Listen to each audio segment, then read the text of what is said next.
bonsoir à toutes et à tous. D'abord, j'aimerais remercier le Cercle des dirigeants d'entreprise qui a des antennes dans toute la Suisse romande et en France voisine, et plus particulièrement sa présidente, je ne la vois pas à l'écran, sa présidente Enza Testa et Guy. Nous sommes en partenariat entre l'IGNOM, le CDE et la FEDRE depuis des années. Nos grands événements les organisés ensemble, et ce soir, on s'appuie notamment sur Lucien Boucher du CDE pour la partie technique. Merci Lucien de votre intervention pour que les choses se déroulent bien. Chers amis, nous assistons à une situation assez extraordinaire concernant l'augmentation du prix du bois, et cela nous interpelle dès lors que notre vocation, la vocation de l'IGNOM, je rappelle que c'est la structure de la promotion du bois en Suisse, avec des LIGNOM dans chaque canton. Je salue d'ailleurs la présence de plusieurs de mes collègues des cantons romans. Et notre vocation, c'est de soutenir la filière depuis la forêt jusqu'aux différents usages du bois. Dès lors que les prix changent, cela peut avoir une influence. Ça a une influence, bien entendu, en Europe, ça a une influence en Suisse, et on va évoquer précisément les différences que cela a. Cela provient, cette augmentation des prix du bois, provient de plusieurs facteurs, mais il y en a un qui est assez dominant, qui est la demande des États-Unis, qui est extraordinairement forte. L'année dernière, au mois de mars de l'an dernier, tout s'est arrêté aux États-Unis. Les scieries ont fermé d'ailleurs pendant 3 semaines, à l'arrêt complet, et assez rapidement, cela a redémarré pour aller encore plus fort. Les constructions individuelles aux États-Unis sont importantes, l'usage du bois est important, et ils n'en ont pas suffisamment. Et c'est ainsi qu'ils viennent sur le marché européen, en particulier, mais pas forcément sur le marché suisse. Simultanément, les Chinois sont demandeurs. Eux, ce sont, il faut le rappeler, les premiers importateurs de résine. Donc, tout le marché du bois est bousculé par ces différentes circonstances. Ajoutez à cela que les emballages se sont développés d'une manière telle durant cette période de pandémie que c'est un facteur qui influence beaucoup plus les choses que nous pouvions l'imaginer. Enfin, c'est toutes les raisons qui font qu'on assiste à cela. Alors, les conséquences, elles ne sont pas forcément que négatives, et je vais commencer par rappeler qu'à l'occasion des rencontres Wood-Rice en 2019, un des points qui a été soulevé, c'est le prix du bois en Suisse. Or, il se trouve que ce prix est insuffisamment payé bien souvent pour qu'on traite véritablement le volume que la forêt produit. La forêt suisse est généreuse, elle a la possibilité, elle est traitée d'une manière exemplaire sur le plan international, mais il se trouve que ce prix du bois est véritablement insuffisant. Alors qu'il augmente, ça n'a pas forcément un effet négatif, et durant ces rencontres de Wood-Rice, de cela, on avait longuement eu l'occasion d'en parler, notamment avec Ernst Turcher et puis avec Christina Giesch, qui est la directrice de Forêt-Valais. Et c'est la raison pour laquelle je modifie un petit peu le programme qui était annoncé, et c'est à une femme que je donnerai d'abord la parole, à Christina Giesch, pour qu'elle apporte ce témoignage de ce qu'elle vit en Valais par rapport à la situation et aux références que je viens de donner sur la question que nous nous posions pour les rencontres Wood-Rice. Nous nous posions la question de savoir comment on pouvait véritablement mieux soutenir le bois avec quelques augmentations raisonnables, mais de manière précisément à faire un plus large usage. Voilà, Christina. Christina, c'est à toi de prendre la parole en te remerciant de ta participation à cette table ronde de ce soir. Alors, bonsoir tout le monde. Comme Claude l'a dit, je suis directrice de Forêt-Valais, qui est l'association des propriétaires de forêts dans le canton du Valais. Puis dans cette position, je peux parler pour mon canton.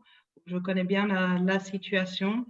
Et on avait évoqué déjà à ces rencontres Wood-Rice que dans le cadre des exploitations dans les forêts de montagne en particulier, les coûts d'exploitation dépassent très largement le prix qu'est payé le bois, ce qui fait qu'on a énormément de quantité de bois qui reste en forêt. Lucien, est-ce que je peux partager l'écran? Oui?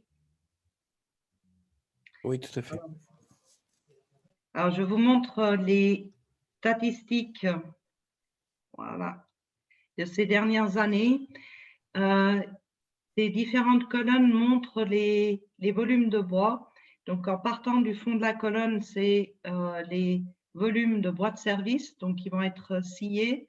Les petits volumes qui suivent, c'est le bois d'industrie.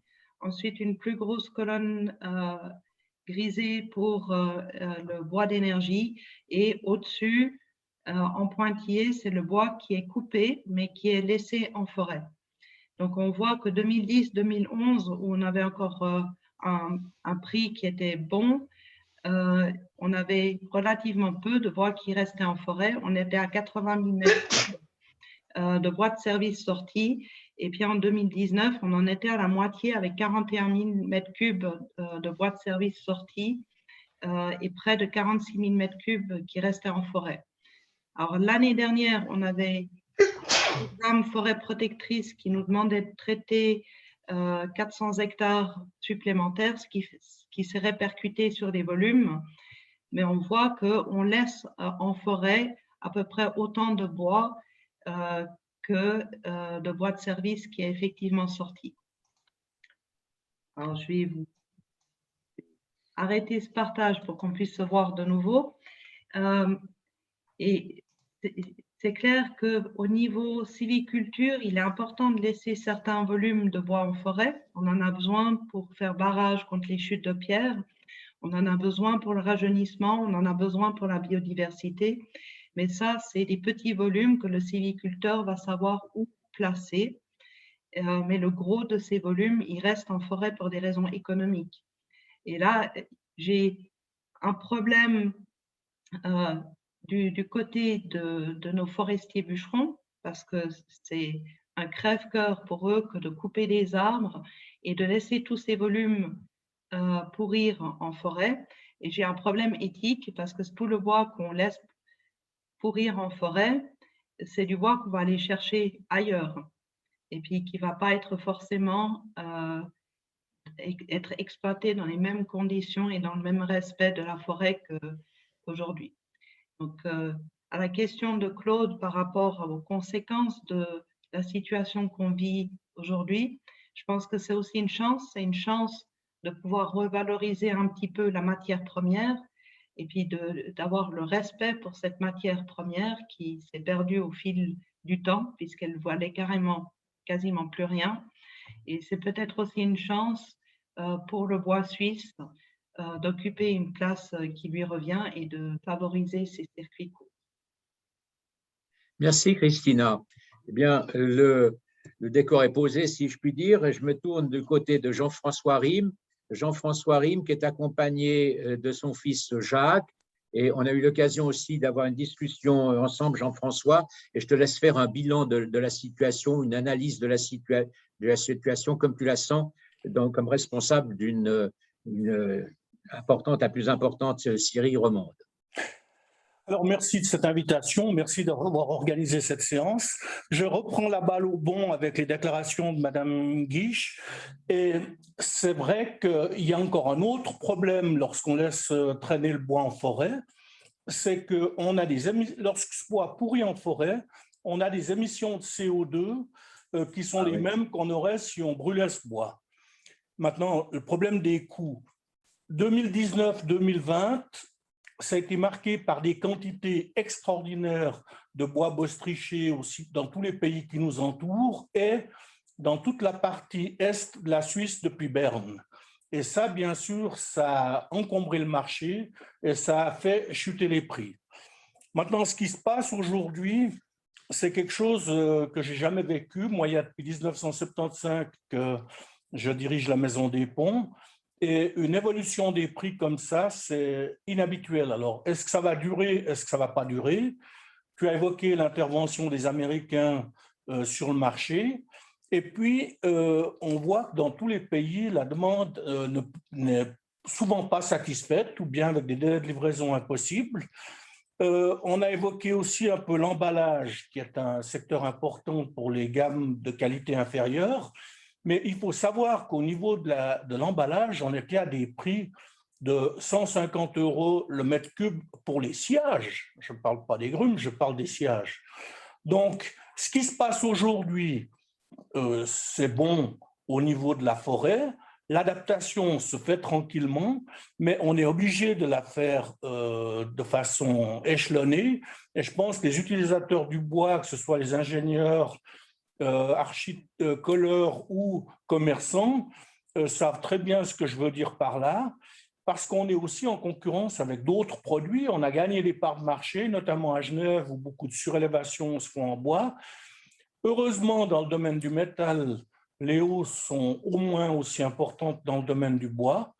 Donc voilà, on s'adapte. Nous, on a tous les jours des clients qui téléphonent et qui voudraient qu'on raccourcisse nos délais de livraison. On a une liste de clients ABC. Le client A, c'est le vieux client qui a toujours respecté les relations. Le B, c'est un peu moins bon. Puis le C, on lui dit qu'il faut qu'il aille voir ses fournisseurs habituels. Jean-François, de la discussion que nous avions eue et puis de l'entretien, du long entretien que j'ai eu avec Christophe Boots.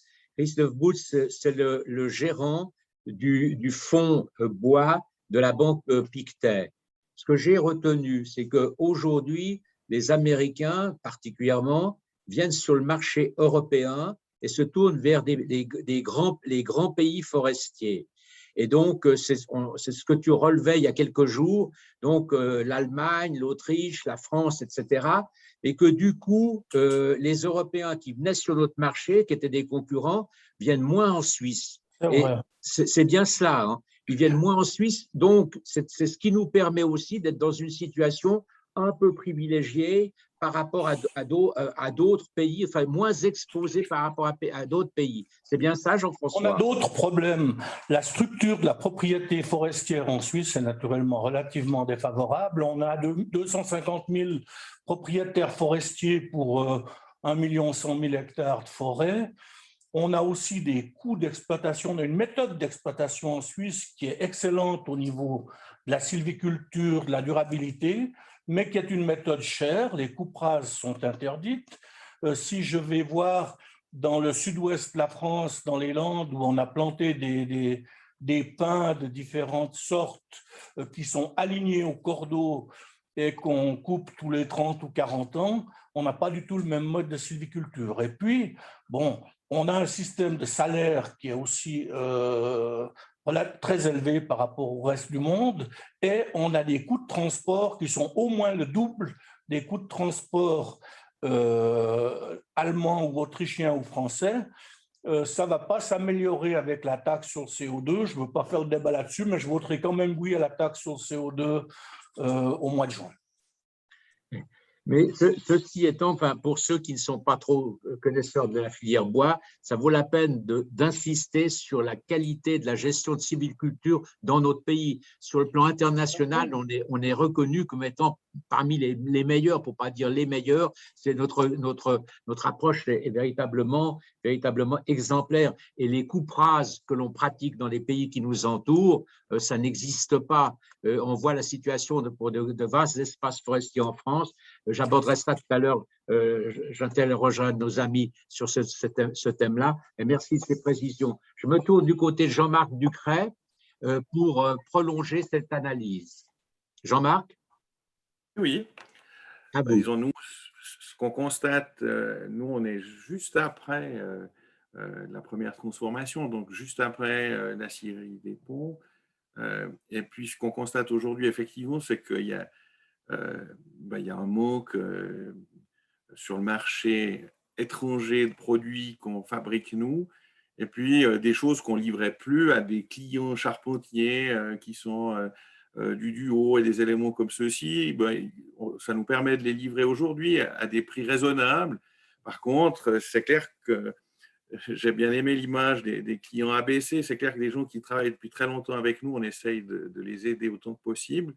Mais par contre, c'est juste qu'on a quelques soucis de délai d'approvisionnement parce que la filière du bois suisse est sous tension parce qu'il y a de grandes quantités à livrer puisqu'elles ne sont plus là depuis les pays étrangers. Puis les gens découvrent finalement qu'il y a des possibilités avec nous ou avec d'autres aussi. On n'est pas tout seul au monde en Suisse pour s'approvisionner. Alors, ce que nous on souhaite, c'est un peu comme les gens qui ont découvert à travers le Covid qu'il y avait des gens tout près de chez eux où ils pouvaient aller acheter des produits de proximité, c'est que ça s'inscrive sur la durée. Et puis notre message, il est là, c'est qu'aujourd'hui, on est là pour aider les gens en leur livrant à des prix corrects, mais qu'on n'oublie pas ça si une fois le marché se rétablit, que les gens qui ont joué le jeu aujourd'hui, ils continuent à le jouer à l'avenir, que ce soit les ingénieurs ou les clients, parce qu'aujourd'hui, le bois suisse, il est là, il peut être vendu à un prix correct et compétitif, il permet un peu mieux de payer la forêt, on l'espère tous, puis on espère que ça continue dans cette direction-là et que dans 6 mois, ce ne soit pas on oublie tout, puis on recommande à commander n'importe où et à tout va.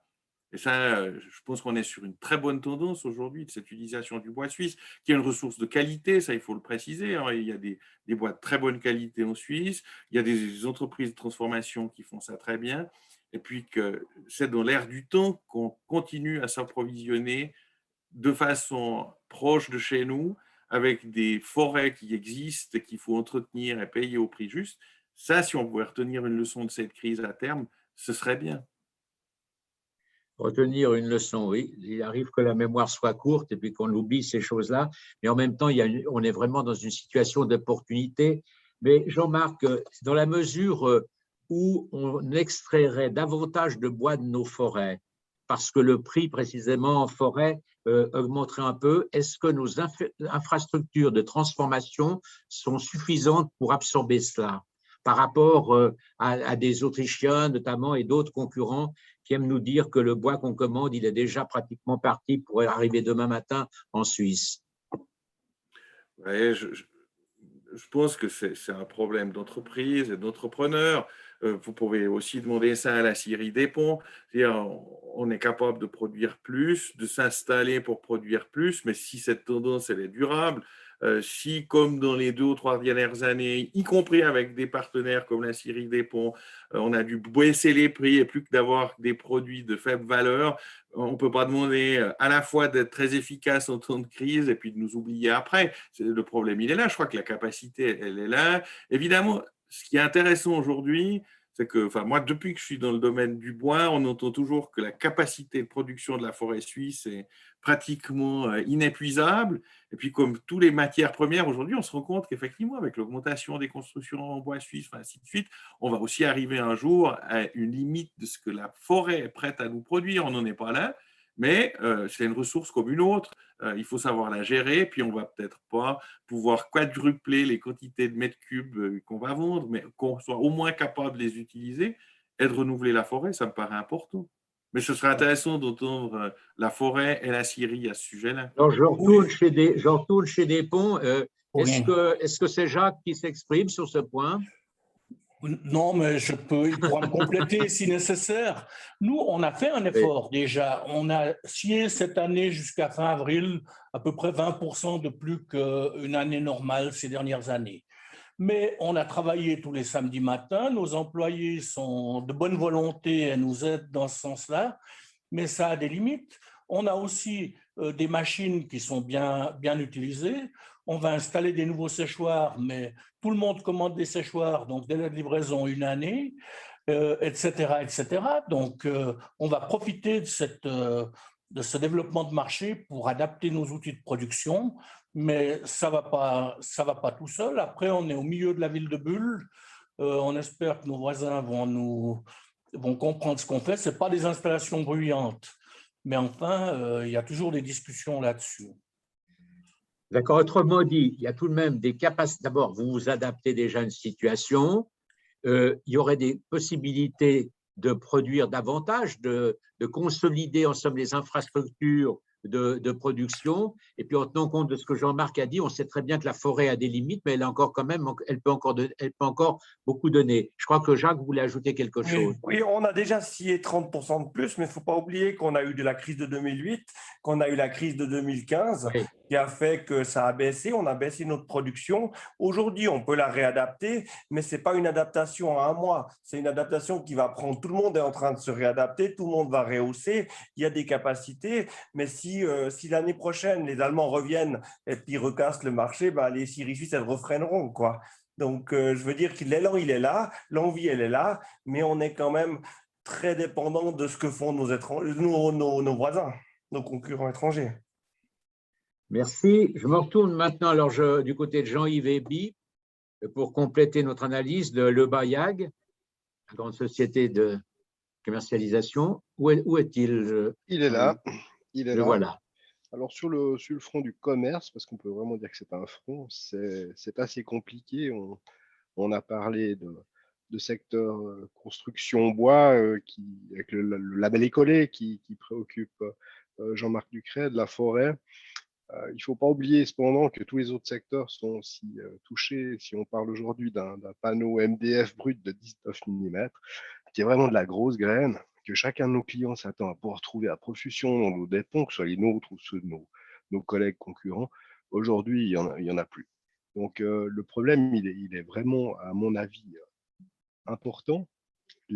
L'augmentation, les mouvements de prix sont devenus incontrôlables. On parle de 180% d'augmentation pour un label écolé, pour un charpentier. Donc, c'est une situation qui est vraiment inédite et je pense qu'il va être catastrophique sur l'approvisionnement pour les menuisiers, pour nos charpentiers, tous ceux qui sont occupés à la construction bois. Donc, le problème, il est général. Effectivement, il y aura des avantages à l'avenir. Si on peut sortir un mètre cube de bois de la forêt puis qu'il est payé correctement, ce sera déjà une victoire. Mais on va devoir faire face aussi à tout le problème. On se rend compte aujourd'hui de la dépendance qu'on a complète de ces fabricants de panneaux 3 plis en Allemagne, des fabricants de la laine de bois qui sont aussi principalement sur l'Allemagne. C'est des filières aujourd'hui qui sont plus en mesure de nous confirmer des commandes. On reçoit des accusés de réception, il faut imaginer, avec des délais approximatifs de 18-20 semaines pour ce genre de produit. Donc, on est censé maintenant offrir à nos clients des prix pour des produits dont on ignore le prix définitif qui nous sera annoncé au moment de la mise en production et dans des délais tout à fait approximatifs de 5-6 mois. Donc, la question vraiment qui nous préoccupe, c'est comment on va pouvoir réagir l'ensemble de la filière bois, comment vont pouvoir s'organiser aussi nos clients qui ont parfois rempli des soumissions l'été passé ou il y a une année et qui aujourd'hui doivent rendre des travaux avec des bois qui ont considérablement augmenté. Et puis, je ne vois pas de détente avant la fin de l'année. Si on nous annonce déjà des confirmations de commandes pour des camions de 3 plis en 2022, je vois mal une détente s'amorcer prochainement. Vos fournisseurs sont où? Je vous demande pardon? Vos fournisseurs sont où? Alors, si on prend tout ce qui est carrelet brut, la Maison des Ponts, par exemple, fait partie de nos principaux fournisseurs, mais les fabricants de panneaux 3 plis, c'est principalement sur l'Allemagne, bois de construction aussi Allemagne-Autriche. Et là, vous avez 180% d'augmentation? Si on prend un lamellé collé, c'est des produits qu'on pouvait vendre, en gros, on va dire 600 francs à la fin de l'année, le mètre cube. On est passé à 800, 1050. Et puis aujourd'hui, vu le prix qui se pratique sous les sciages, qui sont passés de l'ordre de 760 € le mètre cube, ce qu'achètent les Américains aujourd'hui sur le marché, on peut imaginer que le mètre cube de lamellé collé, il aura doublé d'ici très peu de temps, en passant à 1200, 1300 francs le mètre cube. Je pense que Jean-François Rime, à ce sujet, peut-être a entendu parler des prix qui se pratiquent, des sciages, au niveau des prix d'achat des Américains, peut-être qu'il pourra compléter et rebondir sur ces chiffres qui sont absolument incroyables. Boots de chez Pictet me disait qu'aux États-Unis, le mètre cube avait plus que triplé. Mais que nous, et c'est assez intéressant parce que le fond, ce que me disait Boots de Pictet, c'est que, notamment dans leur fond, les Européens du Nord vendent aux Américains à des prix nettement plus élevés, mais ils font tout de même attention de satisfaire une partie de leur clientèle européenne qu'ils entendent toujours fidéliser. Ils augmentent un peu les prix, mais moins que pour les Américains. On est vraiment dans une situation, c'est pour ce que j'ai compris de celui qui est un expert, en l'occurrence Boots, dans une situation qui est assez particulière.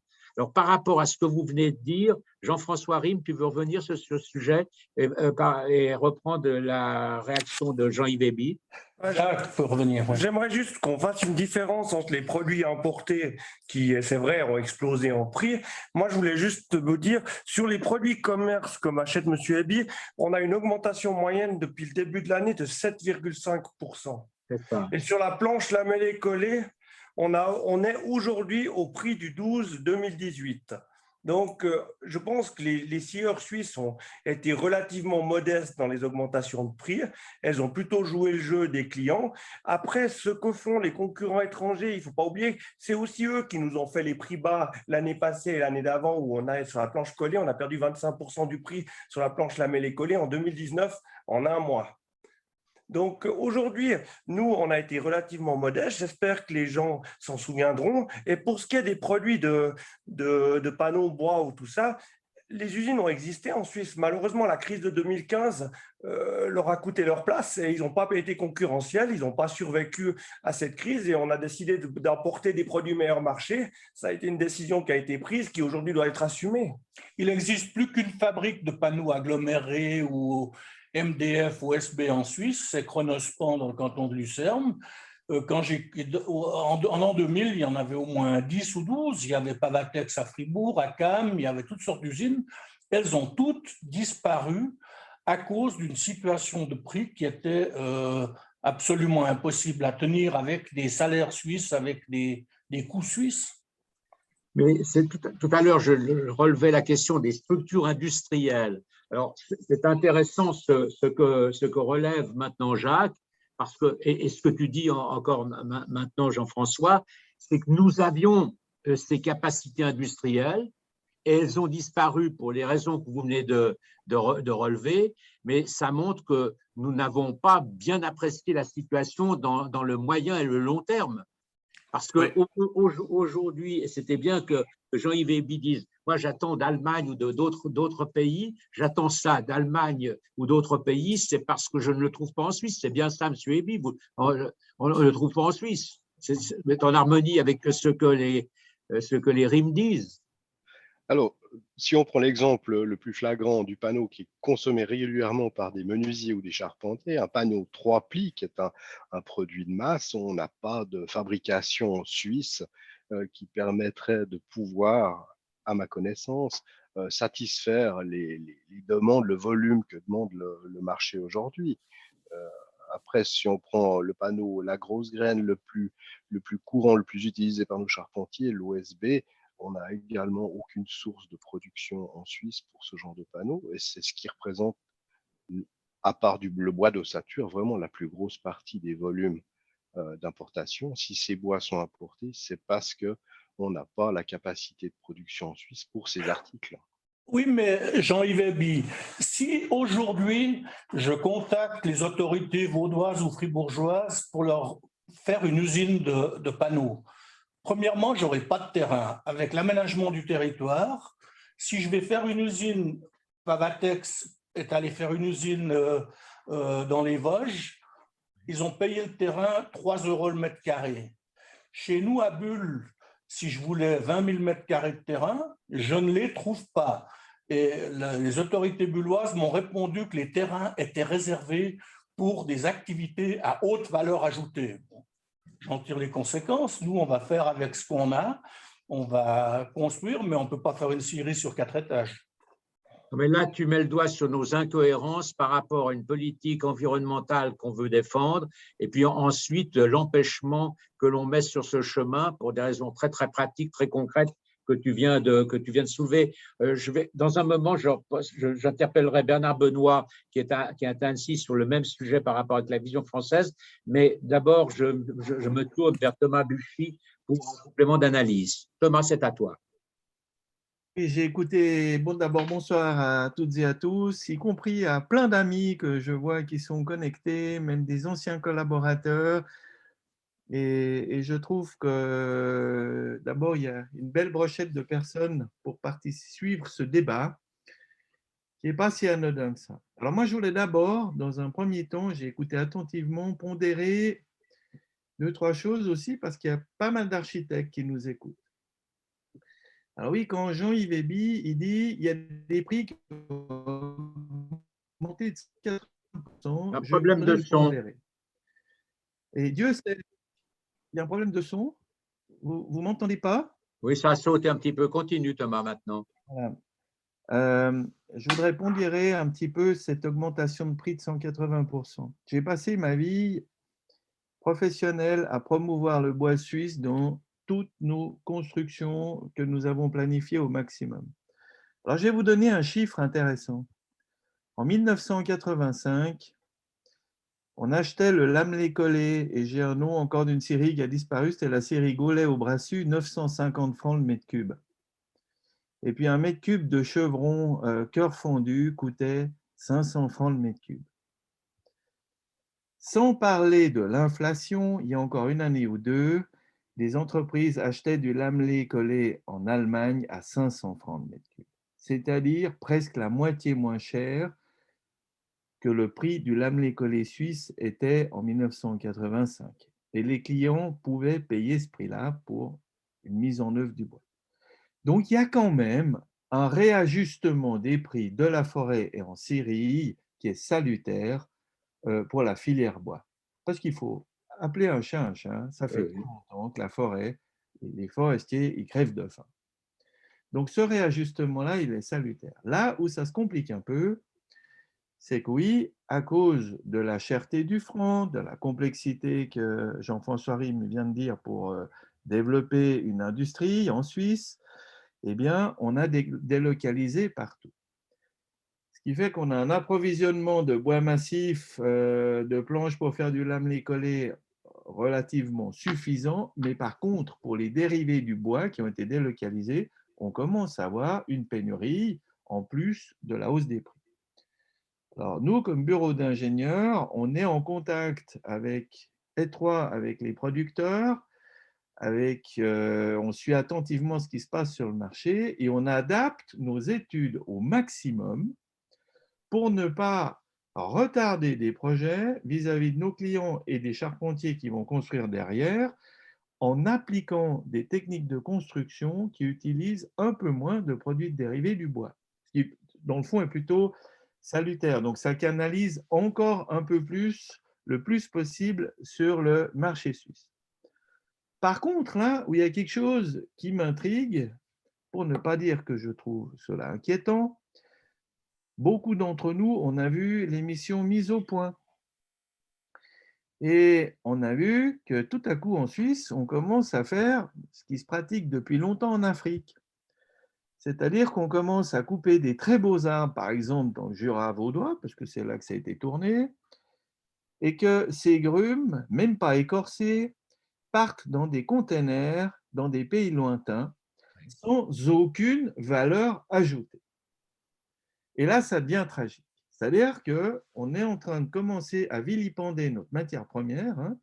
Le Gabon a à peu près éliminé ses plus beaux arbres en les vendant à la Chine, sans aucune valeur ajoutée. J'ai assisté à ça il y a une vingtaine d'années.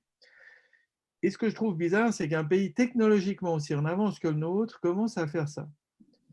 Et là, on peut créer une pénurie aussi de notre matière première en Suisse parce qu'on va la vendre sans transformation à l'étranger. Et là, je lance un cri quand même, un cri d'alarme à notre filière bois pour qu'elle s'organise et qu'on garde en priorité notre bois avec un meilleur prix pour le marché suisse. Je dis aussi, les clients fidèles, les constructeurs bois fidèles aux scieurs suisses, ils méritent d'être récompensés au sens que, ma foi, si c'est un client fidèle, il a le droit d'être servi en premier. Puis ceux qui ont cassé les prix sur le marché en allant s'approvisionner avec des produits étrangers à bon marché, ma foi, s'ils attendent un peu, ce n'est pas trop grave non plus. C'est mon avis, ça n'engage que moi.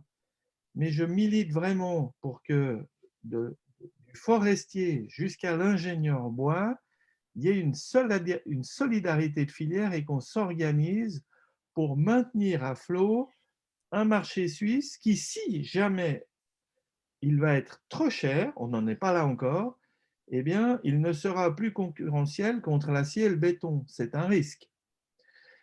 Et on a travaillé maintenant depuis 30 ans pour promouvoir techniquement et économiquement notre filière bois. Et il ne faut pas il ne faut pas le vilipender maintenant en cassant, je dirais, ce merveilleux matériau et de la manière dont on l'a mis en place pour le mettre en œuvre maintenant. Voilà, c'est mon ressenti aujourd'hui. Hein. Thomas, tu as dit que pour éviter certains produits dérivés, tu réorientais ta technique d'approche, ton approche technique. Et autrement dit, est-ce qu'il n'y a pas eu de l'innovation par rapport à cela? Est-ce que ces situations de difficulté nous rendent parfois inventifs? Alors, tu connaissais cette technique, mais cette orientation-là, jusqu'où peut-elle aller? Parce qu'elle est intéressante. Elle a ses limites. Je ne sais pas si elle fait plaisir à tout le monde, mais enfin…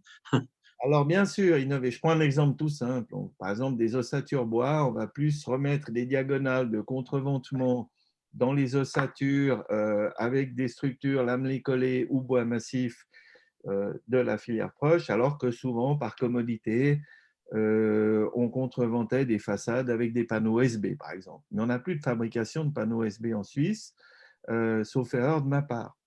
Donc, il y a une pénurie de ces matériaux-là. Donc, il faut bien réorienter la manière de construire.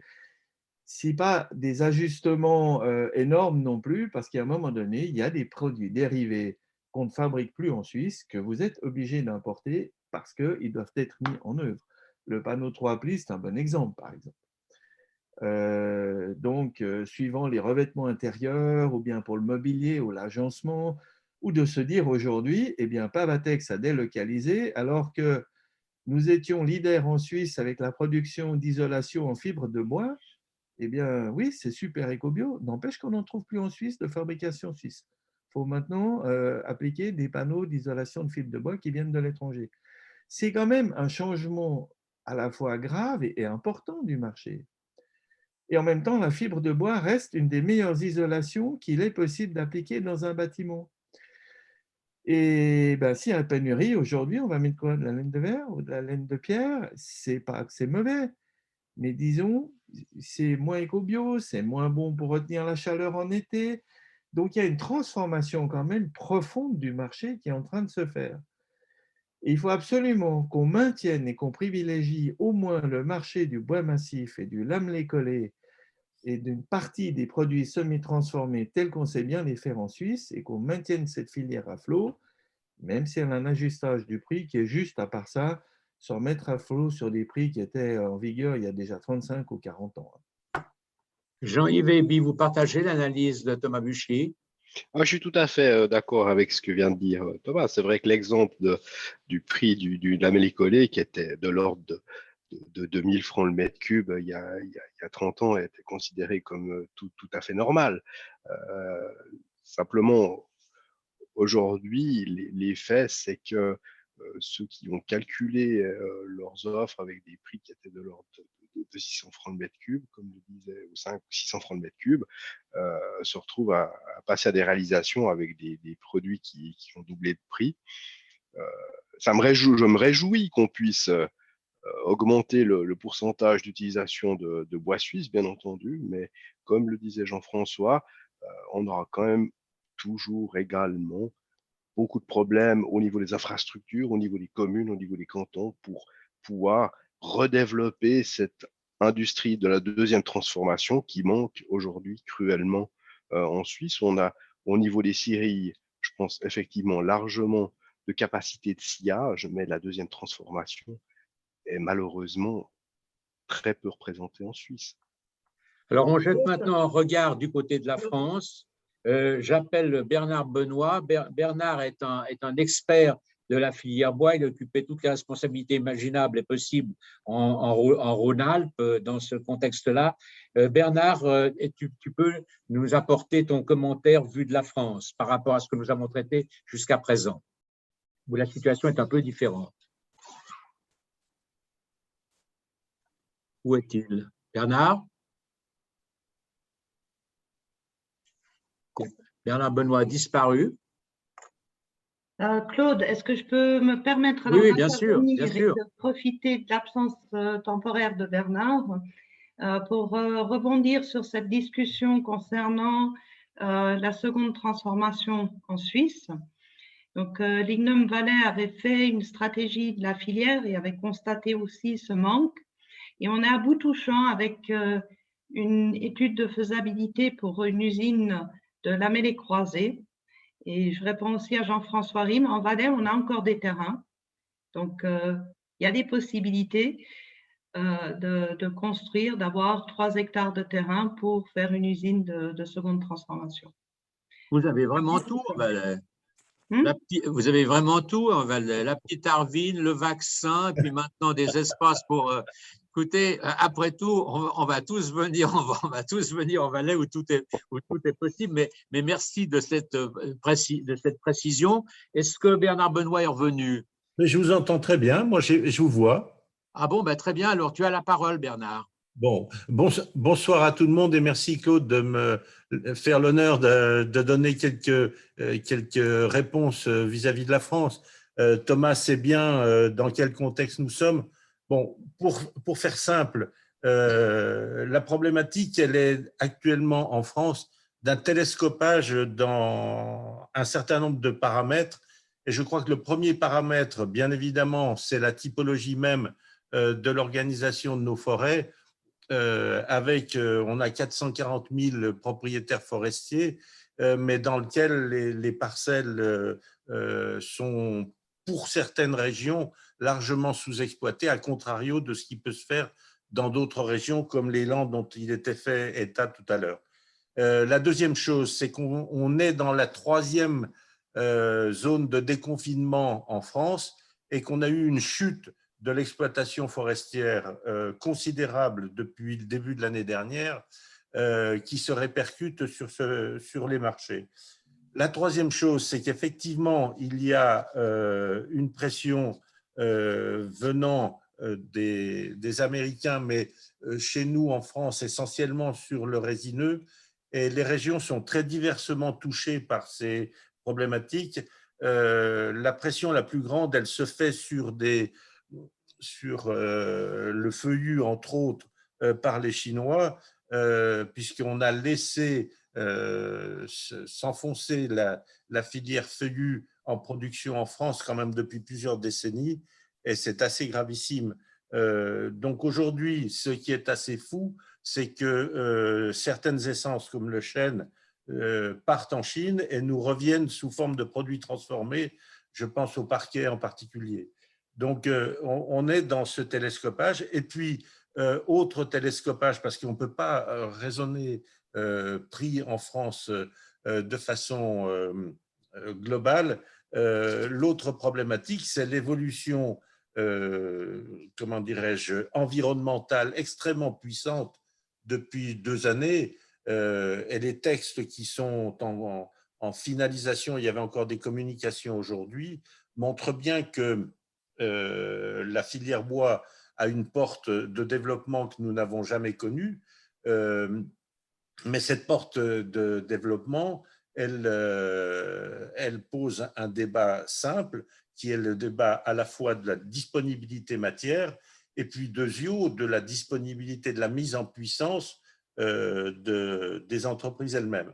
Donc, on est dans quelque chose qui est assez compliqué parce que sur les prix, il n'y a pas simplement la pression extérieure qui joue, mais il y a le contexte global.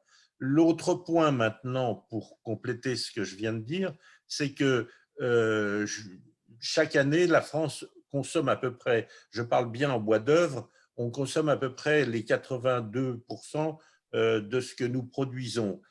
Simplement, le complément est assuré depuis des décennies par la place qu'ont pris pour les résineux non transformés comme les sciages, les Scandinaves, et puis pour les bois du type lamellé collé et panneaux beaucoup plus élaborés, je ne parle pas du CLT, je ne parle pas des panneaux de particules, mais le CLT, entre autres, est rentré en force sur notre marché. Et les professions ont mis du temps, beaucoup de temps, parce qu'on a un poids réglementaire très lourd, ont mis beaucoup de temps à être en mesure de produire. Donc, on a ces deux plateaux de la balance, et on l'a vu ensemble, Claude, en 2019 avec ces journées du lignum, mais on a une évolution qui va très vite et on on le ressent de façon extrêmement sensible dans le quotidien des entreprises, les quotidiens des cabinets d'ingénierie et d'architectes. Donc, c'est un débat qui est complexe, qui est loin d'être solutionné. Il faut savoir que cette alerte sur les prix, je te disais ce matin que nos politiques de notre région, parce qu'en plus, il y a la typologie foncièrement différente d'une forêt, de sa production et des transformations par région. Il est bien certain que les régions alpines ou jurassiennes qui vous sont propres n'ont pas du tout les mêmes contingences que celles de plaine.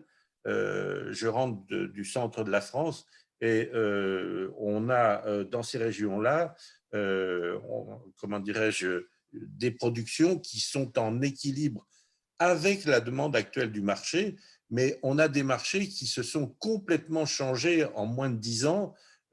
Pour être très simple, par exemple, il y a pratiquement un marché de l'ameublement qui est défaillant par rapport à d'autres secteurs comme celui de la construction qui, lui, monte de façon conséquente. Les Jeux Olympiques, Thomas en sait quelque chose, nous amènent des quartiers entiers nouveaux de Paris qui sont à prépondérance du bois, mais là encore, on commence à buter sur le duo approvisionnement entreprise. Donc, situation tendue. Ce qu'il adviendra on parle bien de jours, nous on en est là, dans le contexte économique, c'est assez interrogatif et ça laisse nos filières avec une certaine inquiétude, c'est le moins qu'on puisse dire. Bernard, c'est grâce à toi que nous nous sommes rendus à Bordeaux en 2018 ou 2018 ou 2017 au premier forum international Wood Rice. Et j'étais à Bordeaux avec Thomas Buchy notamment et avec le représentant de l'école de Bienne. Et là, nous avions des architectes du monde entier qui nous ont fait la démonstration, j'étais stupéfait de ce que je voyais, la démonstration qu'avec le bois, on peut tout faire pratiquement, et que les tours que l'on réalise, non pas que je veuille prôner des tours partout, mais c'est la démonstration qu'avec le bois, tout est possible. Et sur le plan international, on assiste véritablement à une poussée extraordinaire. Et les meilleurs architectes, c'est-à-dire ceux qui savent maîtriser le bois, qui sont une minorité, en tous les cas pour l'instant, et indiscutablement apportent des réponses qui sont enthousiasmantes. Et elles correspondent à la recherche d'un certain confort, à un apaisement urbanistique. Ces démarches sont dans l'air du temps par rapport au changement climatique et par rapport à la réorganisation à certains égards de la société. Alors, par rapport à ce que vous avez dit, madame et messieurs, c'est qu'il y a un décalage. Il y a une envie d'utiliser du bois. On a du bois en quantité. Et puis, par contre, il y a à un moment donné des incompatibilités parce qu'il y a un problème de gouvernance. Et la filière du bois, est-ce que la filière du bois, d'une manière générale, alors je le dis pour toi, encore pour la France, et je reviendrai vers nos amis du côté suisse, est-ce que la filière du bois est bien organisée? Parce que vraiment, on ne peut pas aujourd'hui manquer cette opportunité. Elle est tout simplement fantastique. Alors, comment allez-vous réagir du côté français et du côté européen? Et puis ensuite, je viendrai vers nos amis de Suisse. Pour faire simple, parce qu'on pourrait en parler pendant des heures, mais il y a une remontée en puissance, et c'est lié aux hommes aussi, si tu le sais très bien. On a une remontée en puissance de France Bois Forêt au niveau national.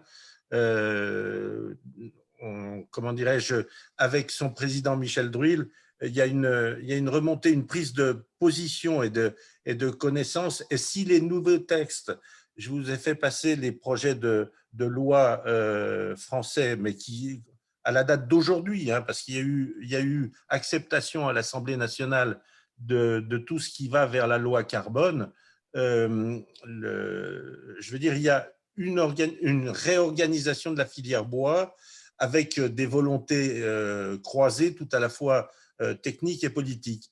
Le débat, et il y a des industriels autour de la table, depuis les sieurs jusqu'aux gens qui assurent la distribution sur votre soirée.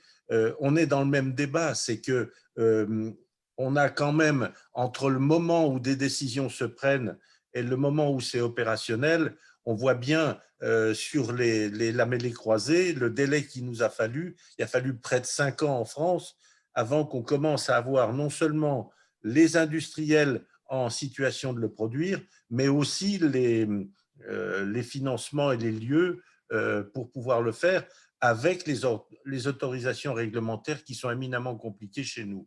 Donc, les réponses, elles arrivent. On voit bien les changements. Il suffit d'aller à Strasbourg en ce moment, d'aller à Bordeaux, Hyperion. J'étais avec des dirigeants d'Hyperion hier. Comment dirais-je, la tour est mériterait d'être revue, mon cher, que nous puissions y retourner. Oui, oui. C'est effectivement des données complexes. Vous êtes bien placé pour savoir les évolutions. Annecy vient de passer sous la houlette des Verts. En quelques semaines, un certain nombre de projets ont été bazardés, basculés. D'autres vont peut-être sortir. On est dans une période qui est éminemment changeante, sur laquelle je suis d'une grande prudence, parce que la ligne de conduite qui est de la demande du bois est très forte, mais on n'a pas encore, loin s'en faut, tous les éléments de réponse. Merci Bernard. Daniel Ingold, est-ce que Daniel Ingold m'entend? Je le salue s'il est là. Daniel, es-tu là? Daniel ne semble pas être là. Si, c'est juste que je n'arrivais pas à rétablir l'audio. Ah, ça y est, bonjour. Je vous écoute avec attention. Tu as entendu beaucoup de choses comme moi, comme tout le monde, beaucoup de choses. Tu es responsable de l'IGNOB en Suisse romande, à la tête du CEDOTEC. Nous, dans les CAR, les communautés d'action régionales, c'est-à-dire les responsables des LIGNOB de Suisse romande, avec mes collègues, on est mobilisés pour travailler le plus efficacement possible, pour répondre aux questions qui ont été posées. On aura l'occasion d'en reparler tous ensemble d'ici quelques temps à nos réunions du CAR, mais à ce stade-là, cette conversation t'inspire quoi?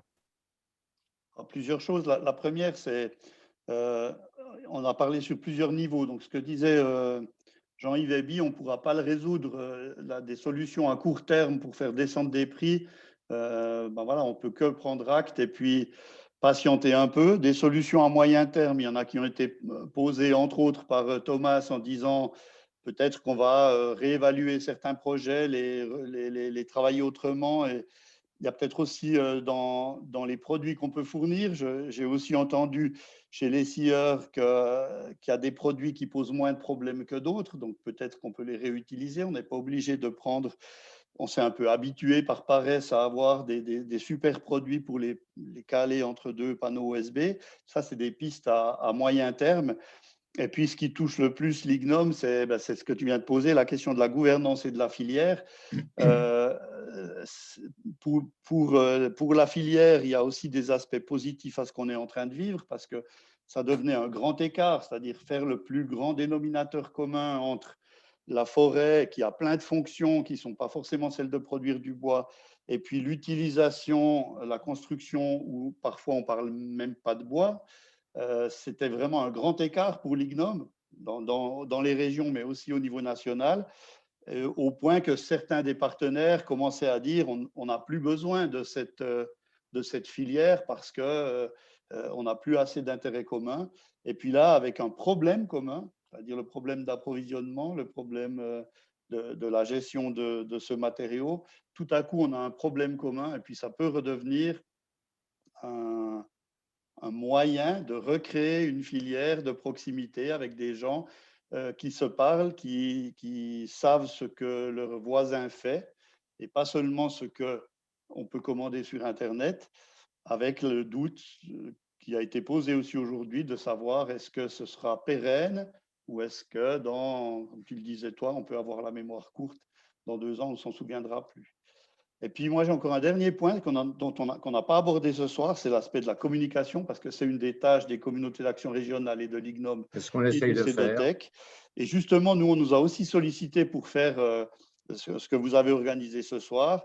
Et la question qu'on se posait, c'est quelle en sera l'utilité? Est-ce que les gens vont simplement, les participants vont simplement déballer leur frustration et puis on n'avance pas? Et ce n'était pas le cas aujourd'hui, et je vous en félicite. Aujourd'hui, on a fait un vrai tour de table. Cette communication interne, elle est importante. Le soutien qu'on peut amener aux entreprises, comme par exemple la FRESEM ou la FVE l'ont fait, mais je crois que toutes les associations l'ont fait. Dérivé Bois Suisse a aussi amené un soutien aux entreprises en disant, voilà, vous pouvez communiquer ça à vos clients. C'est aussi une bonne chose, mais il reste encore la question de comment on communique au grand public, c'est-à-dire ce qu'on fait nous. Qu'est-ce qu'on leur dit? Parce que si on leur dit rien, c'est la presse qui va parler. Et si on leur dit qu'on a un problème, parce que dans le bois, on a un peu tendance à faire ça, à dire on a un problème, mais on sait le résoudre. Ce n'est pas tellement de la communication. Si on leur dit on a un problème, on risque de les voir partir vers d'autres cieux qui ne sont pas forcément plus accueillants que les nôtres. Et là, je dois dire, je n'ai pas encore tellement la solution de comment on doit aborder cette communication vers le client qui n'est pas encore touché. Donc, celle vers le client qui est touché, on sait, on doit lui expliquer que c'est un problème global et que le bois ne fait pas exception et que la filière la plus locale possible reste le meilleur chemin. Mais pour les clients qui ne sont pas encore des clients, là, la question de la communication et de la gouvernance dans la communication se posera. Je vais revenir dans un instant avec nos collègues sur une ou deux choses que tu as relevées maintenant. Est-ce que Jean Laville m'entend? Jean Laville? Des fois, il faut attendre un petit peu, puis les gens apparaissent. Il n'a pas l'air de m'entendre. C'est l'associé de Concert, c'est la filière des investissements durables. Mais s'il ne m'entend pas, Madame, Messieurs, on a fait un inventaire des difficultés, mais chaque fois que vous avez apporté des éléments, des informations sur les difficultés, il y avait toujours un élément positif. Il y avait toujours alors, maintenant, Daniel Egan vient de dire, oui, on ne peut pas répondre simplement, ça on sait faire. En effet, mais dans la mesure où nous faisons mieux passer le message de ce qui doit être adapté, parce que la filière bois n'est pas la mieux organisée. Alors, on tente de l'améliorer, mais elle n'est pas aussi bien organisée que d'autres. Elle n'a pas les mêmes moyens, on n'a pas les mêmes moyens que les gens du béton ou de l'acier, c'est une évidence. Mais là, c'est véritablement tous ensemble que l'on doit. Et après cette réunion qui est enregistrée, on va faire un protocole de cette réunion bien détaillé de manière à s'appuyer sur ce qui a été dit pour en faire quelque chose. Il ne s'agissait pas simplement, même quelle que soit la richesse des échanges de ce soir, mais c'est véritablement un point de départ pour la réflexion. Donc, vous aurez ça, je te transmettrai, Daniel, l'enregistrement, enfin, tu pourras y accéder aussi, et nous allons faire en sorte véritablement qu'il y ait le suivi de cette soirée. Parce que quelque chose doit véritablement, on ne peut pas manquer cette occasion. Alors, je refais un tour de table par rapport à cela. Je pars du côté de Bulle, où le prix du mètre carré est au niveau que nous savons. Et pour Jean-François, je te donne la parole on s'approche, on a passé l'heure. Je te donne la parole pour un tour de table de conclusion. Alors, ma conclusion est relativement simple. On a d'un côté un phénomène qui est momentané, je l'espère, c'est ce phénomène des prix qui est totalement insatisfaisant, mais dans tous les domaines de la vie, quand on a des hausses de prix qui sont absolument énormes, ça veut dire 30-40%, voire plus, comme l'a dit Jean-Yves Héby, ça, c'est pas bon pour le marché. Maintenant, en ce qui concerne le marché du bois et la construction en bois en général, je crois que le débat de ce soir l'a démontré, notre avenir est réjouissant et on a des gens en Suisse pour les construire en bois. Deux des participants étaient là ce soir. Il s'agit de Jean-Marc Ducret et de Thomas Buchy, qui sont des gens qui peuvent discuter au niveau mondial. Ce n'est pas des gens qui ont des connaissances limitées à un petit marché suisse.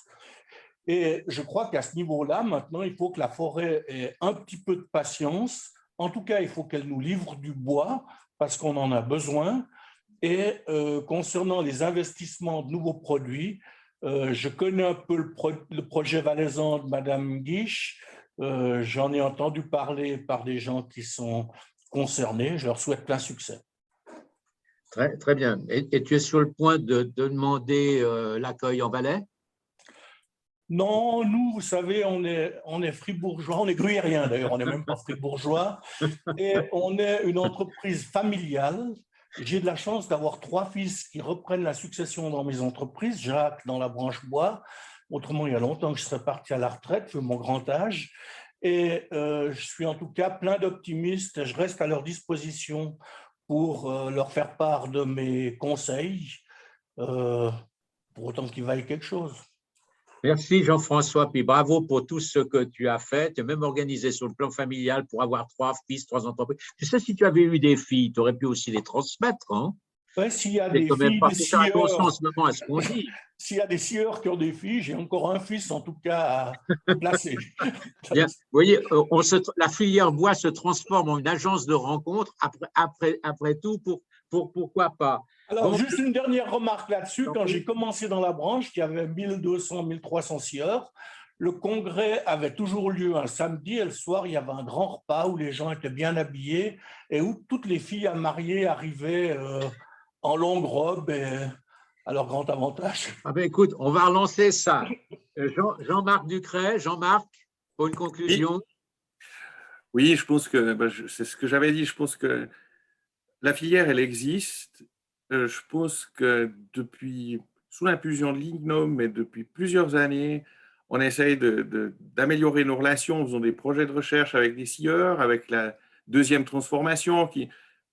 On pense qu'elle n'existe pas, ce qui n'est pas juste.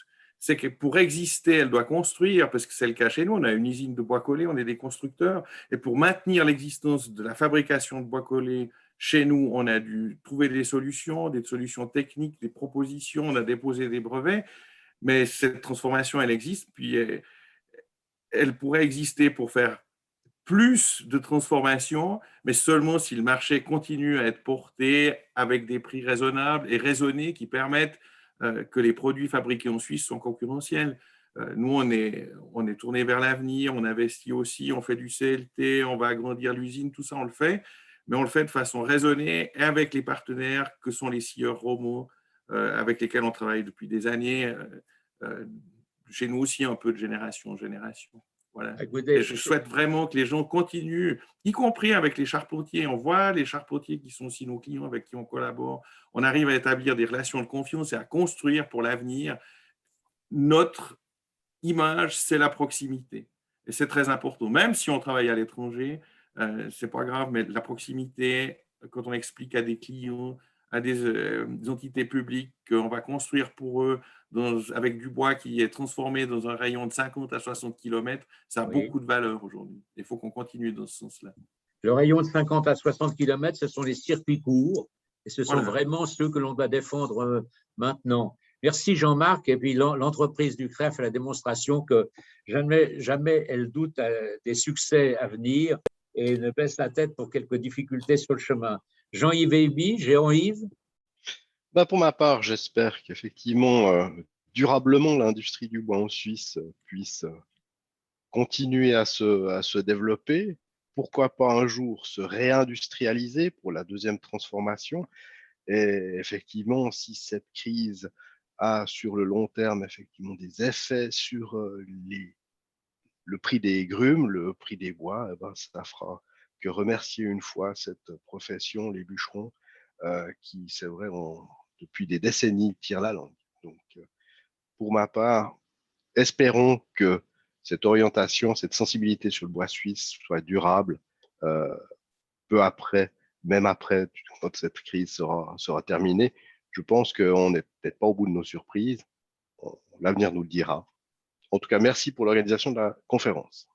Jean-Yves, c'est bien d'avoir cité les bûcherons parce que sans eux, rien n'existerait. C'est tout de même là que tout commence. Christina, pour les conclusions. Et puis ensuite, Thomas. Thomas, tu es encore là? Parce que je savais que tu devais t'absenter. Thomas ne semble plus être là. Monsieur le Président.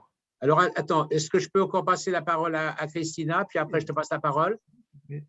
Ou bien on termine par une femme? Vas-y. On a commencé avec une femme, mais on terminera avec une femme. À toi, Thomas. La conclusion va être extrêmement courte.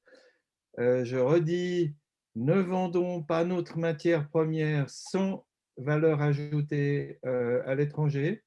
Elle est trop précieuse pour cela.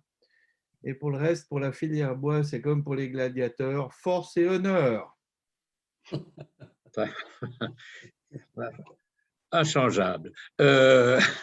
Merci Thomas. Et Christina, c'est toi qui as le mot de la fin. Merci beaucoup. Ça va être difficile de battre Thomas.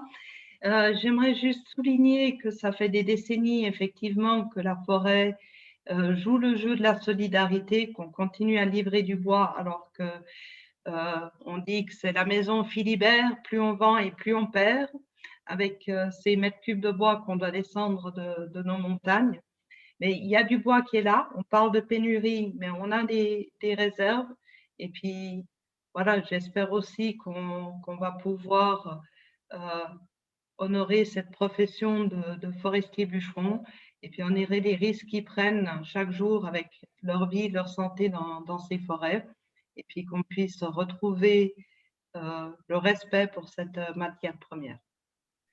Merci Christina. En tous les cas, à toi, puis à nos collègues, à vous intervenants, je vous remercie 1000 fois. C'est un moment assez exceptionnel. En un peu plus d'une heure, la densité, la justesse des propos, l'expérience de vos témoignages, vous êtes des gens de terrain, ce n'est pas une approche académique. Et vous verrez qu'au cours de ces prochaines semaines et ces prochains mois, on va en faire quelque chose de ce qui a été dit ce soir. Et tout à l'heure, j'interpellais Daniel Hidgol dans le cadre des CAR avec mes collègues des autres cantons. Véritablement, d'une soirée comme celle-ci, ça doit être utilisé par chacun. On ne peut pas se permettre de laisser passer cette opportunité. C'est assez formidable. Il y a des difficultés, mais véritablement, dans cette période de transition environnementale, de transition économique et sociale, le bois a véritablement un rôle majeur à jouer. Boots de chez Pictet me disait, le bois peut faire tout ce que le pétrole fait. Alors, on a parlé de construction, mais le bois, c'est bien plus que ça. D'ailleurs, les Chinois l'utilisent pour d'autres choses que les Américains. Véritablement, on a là, tous dans nos positions respectives et complémentaires, on a véritablement un rôle à jouer dans une période de transition formidable. Alors, un grand merci à vous. Merci à tous les participants qui ont suivi cette soirée.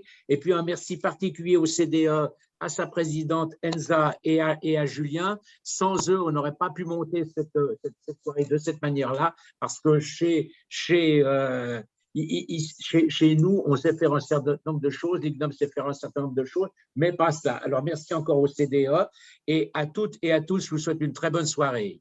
Au revoir. Merci, au revoir à tous. Merci. Merci, au revoir.